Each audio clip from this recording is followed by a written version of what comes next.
Hey, and welcome to Cool as a Cucumber Psychology podcast channel. I'm Dr. R, your licensed therapist, straight out of your favorite country, Mexico. Hi, everyone, and welcome back to Cool as a Cucumber Psychology. I'm Dr. R, your guide on this journey of self-discovery and healing. As you know, this is our second episode, and it's on inner child healing. If you joined me for the first episode, where we explored what the inner child is and why it's important to connect with that part of ourselves. I hope that you guys really enjoyed episode 1. I'm back again with episode 2 to help you continue to dig deep into this journey.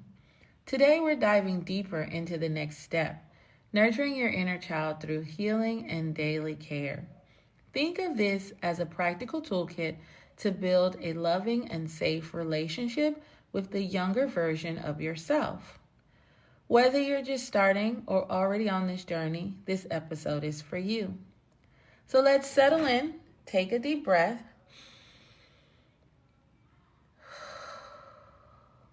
and we shall begin. Before we jump into the steps, I want to share something personal. Can you guys make space for me? This week, I had a moment where my inner child spoke up. It happened when I felt unsure about a big decision. As you guys know, I got a lot of business going on. So I have to make big decisions. And I realized that my younger self was scared of being judged. What would people think? How am I showing up? Oh my God, this is major. Have you ever been scared of being judged? What did I do, you ask? I took a moment, I closed my eyes, and I told her, it's okay you feel unsure. You're safe. I've got you. It wasn't perfect, but it did help. Now, I want you to reflect. Have you had any moments recently where your inner child might have been speaking up? Maybe through doubt, fear, or even joy. Yes, joy is an emotion. If so, keep that in mind as we go through today's episode. To start, I want to share 3 foundational practices for your inner child healing. These are simple but powerful tools, very powerful tools that can create a huge shift over time, helping you to ultimately really connect with your inner child. Number 1, I want you to learn or start really being intentional about listening without judgment. Your inner child often speaks through emotions, memories, or even physical sensations. The key here is to listen, to feel. And then I would like for you to start journaling it. Journaling is a great way for you to take advantage of these thoughts that pop up. I want you to try to write down a letter to your inner child, letting them actually respond. Write as if you're having a conversation. It might even surprise you of how much comes up. If you suffer from memory loss around your childhood, this is a great opportunity to just sit and listen to what the inner you has to say. Stop trying to force it to come to the light, Sometimes we just need to breathe, sit with ourselves, and see what the younger version of you has to say. Number 2, reparenting yourself. I often hear people say, oh, I've reparented myself. Have you really? Where did you get the basis of these ideas from? What are you using to reparent yourself? I often ask. Reparenting means giving your inner child the love, safety, and guidance they may not have received. This can look like affirming phrases such as, I'm proud of you. It's okay to make mistakes. You're safe with me. And you're a beautiful Black girl. Your hair is amazing. You'll look great today. Thank you. You're perfect. It's okay. These are all things that you need to say to yourself when you're reparenting. These things create comfort that your inner child needs. And then last on the list is play and creativity. When was the last time you had a board game day? When was the last time you took yourself to the park and just walked and enjoyed the clouds and maybe walked over to the slide and kind of ran your fingers over it? When was the last time you sat in the park and envisioned yourself playing there? Healing isn't heavy lifting all the time. It's also about joy. Yes, you heard me right. Joy. It's the second time I've said joy. Your inner child needs space to play. Think about what you loved as a child. Was it dancing? Anybody a Britney Spears fan? Beyonce, when she was still with Destiny's Child and we stand in the mirror and do the Bootylicious dance? What about drawing? Did you draw strawberry shortcake? Maybe Sonic the Hedgehog? When was the last time you ran outside? Like right now, I know a lot of us have snow and the weather is kind of icky. Have you gone outside? Have you put a snowball in your mouth? Have you just enjoyed life without thinking of the consequences? This is the play and creativity section that we just need to go back and nurture a bit. Start incorporating that into your life now. Take 10 minutes every day, and I promise you it'll make a difference. 10 minutes goes by super fast, super fast. If you put on maybe an inner child playlist and just sing some of the songs that you remember from your childhood that made you extremely happy.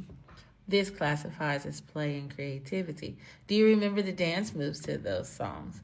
Ooh, I could just go down the list of how Mary J. Blige was the 411 album. I was too young to be listening, but I absolutely loved it. And I can do Mary J's dances to a T.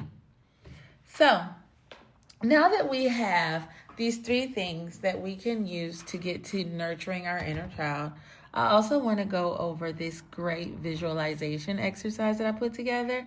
Are you guys ready? You ladies ready? Follow along. Now, I want to guide you. It's short, so keep up. But I promise you will connect with your inner child if you do this. Now, if you're driving and listening to me, thank you. But you might want to come back a little later. Yeah, I need you to be in a safe space. Close your eyes and take a deep breath with me.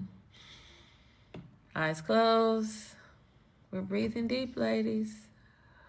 And we're blowing out. Imagine yourself as a child. See yourself at the age where you felt carefree or maybe a little unsure of the world. Picture that version of yourself in a safe, happy place. Maybe your childhood room or your favorite park. Watch yourself for a moment. What are you doing? Are you smiling? Are you playing? Are you just sitting quietly? Now I want you to walk over to yourself, sit down. Try not to startle yourself, Sit down and ask them, what do you need from me right now? Take a moment to listen. Calm your heart, turn on your listening ears, and listen to yourself without answering, please. When you are ready, tell yourself, I love you, I'm here for you, and I'll always keep you safe. Take one more deep breath and gently come back into the present.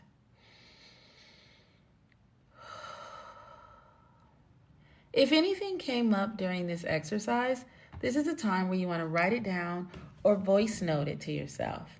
This is your inner child showing you what she needs. So please listen, pay attention. To keep that connection alive, I want to share with you a simple daily care routine that you can try.